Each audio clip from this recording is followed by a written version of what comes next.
3 दिन بعد इलेक्शन होने जा रहा है, सर कोई फ़र्क पड़ेगा इस निज़ाम में, क्या समझते हैं बहरान ज़्यादा संगीन हो रहे हैं? जी देखिए, जो सूरत हाल है उसमें अभी फौरी तौर पे तो कोई फ़र्क पड़ता नहीं लग रहा,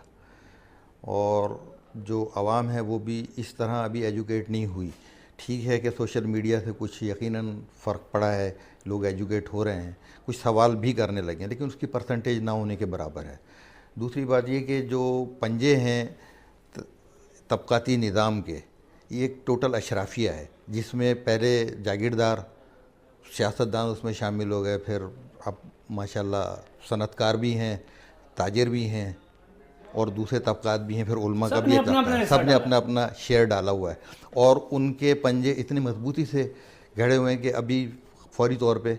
उसमें कोई फ़र्क पड़ने वाला नहीं है। दूसरी बात ये कि शहरी सिंध के लोग जो थे वहाँ पर ये तबक़ाती तक़सीम कम थी, लेकिन बदनसीबी है कि वहाँ पर भी वडेरे पैदा कर दिए गए, जो बात तो ये करने के लिए आए थे कि हम वडेरों से निजात दिलाएंगे, लेकिन वो खुद वडेरे बन गए और उन्होंने लकड़ी से हाँकना शुरू कर दिया। तहरीक इंसाफ के आने से आप समझते हैं कि इस फैक्टर को किसी हद तक जो है वो तकवीत मिली है कि उन्हीं वडेरों को, उन्हीं तमाम जागीरदारों को साथ मिलाया है, या आप समझते हैं कुछ नौजवानों को भी इन्होंने टिकट दिए? नहीं, इन्होंने पहले तहरीक इंसाफ का जो परसेप्शन था वो निस्बतन बेहतर था, लेकिन अब जो इन्होंने इस तरीके से इलेक्टोरल को अपने करीब लाकर और उन्हीं लोगों को जो है ना शामिल कर लिया है, तो मैं समझता हूँ उससे कुछ मायूसी बढ़ी है, और तहरीक इंसाफ से जो उम्मीदें वाबस्ता थीं